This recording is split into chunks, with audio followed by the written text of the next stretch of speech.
Pozdrav ljudi, Neđa ovdje, vi gledate isprobavanje. U današnjoj epizodi probat ćemo Mentos sokove. Pred nama su tri ukusa.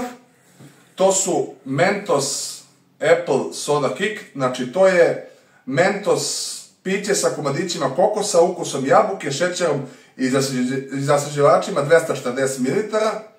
Zatim, ovo je Mentos limun i mint, piće sa komadićima kokosa, ukusom limuna i mente sa šećerom i zaslađivačima. I posljednji ukus je Mentos Fruity Mix, piće sa komadićima kokosa, ukusom mešanog voća, šećerom i zaslađivačima.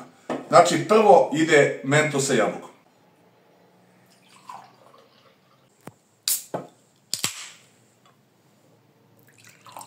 A sada limun i mint, piće sa komadićima kokosa, ukusom limuna i mente, šećerom i zaslađivačima. Evo vidimo kako je ovo. Ovo je kao pasta za zube, ne znam, neki čudan ukus. Iskreno, ja ovdje limun ne osjetim, osjetim tu mentu, evo moram još da probam.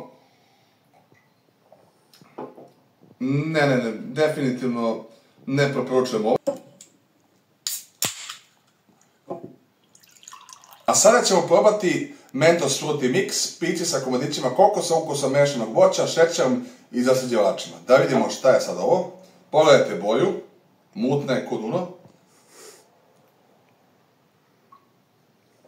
Iskreno, ovo još je najbolje.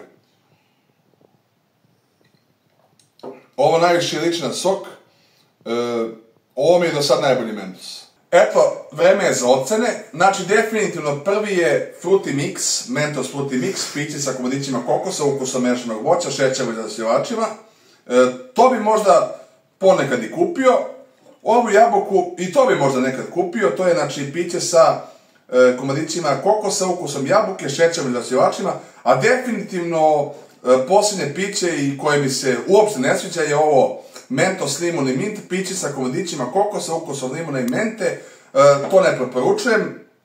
Ovo bi možda češće kupao, ovo ponekad, a ovo više nikad.